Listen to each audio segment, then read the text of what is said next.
On réagit tous différemment face à un constat négatif. On peut nier le changement climatique, s'émouvoir de l'érosion de la biodiversité, s'indigner face aux inégalités. On peut argumenter longtemps ou garder le silence, en rire ou en pleurer. Je m'appelle Alex, j'ai 24 ans, je suis né ici et j'ai choisi d'être optimiste. Ce sentiment, je l'ai depuis le jour où en me baladant, j'ai vu un homme qui montrait à sa fille, heureuse comme tout, comment semer et récolter. Cette scène m'a offert une formidable leçon de vie. En fait, je me dis qu'on est entouré de personnes qui ont de l'énergie, des idées, qui inventent de nouvelles manières d'être solidaires, de vivre dans nos quartiers. Et quand on prend conscience de ça, on voit le monde qui nous entoure complètement différemment. On m'a dit un jour, changer de regard sur le monde, c'est déjà changer le monde. Alors j'ai eu envie d'essayer. Et j'ai compris que la transition n'était pas une voie unique et qu'il fallait expérimenter dans toutes les directions. J'ai vu des camions sur les trains et des voies réservées au covoiturage. Ce n'est peut-être pas suffisant, mais on avance, et ça c'est rassurant. J'ai vu des métiers se renouveler, des filières être encouragées.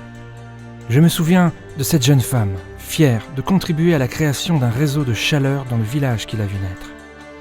Je l'ai vu développer de nouvelles compétences. J'ai vu aussi des paysages pleins de paradoxes, héritiers d'une histoire longue à guérir. J'ai vu des maires, des citoyens, des chefs d'entreprise, des associations oser la transition vers le développement durable. Des pionniers qui, croyez-moi, nous donnent envie que le mouvement se poursuive. Mais dans cette histoire, quelque chose m'a longtemps échappé. Comment faire en sorte que nos initiatives isolées changent d'échelle ? Cette question me revenait de façon continue jusqu'au jour où j'ai compris qu'il existait des cadres pour stimuler nos ambitions. Car oui, l'État, les collectivités territoriales tiennent un rôle essentiel en agissant à plusieurs niveaux. D'abord, ils nous aident à rêver d'un futur qui donne envie d'y vivre.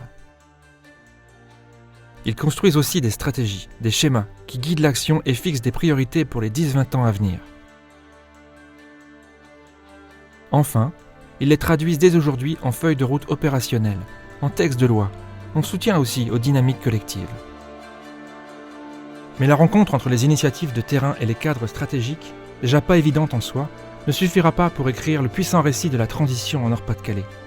Et il faut continuer à faire vivre nos projets, à chercher, à expérimenter et à engager un formidable changement culturel.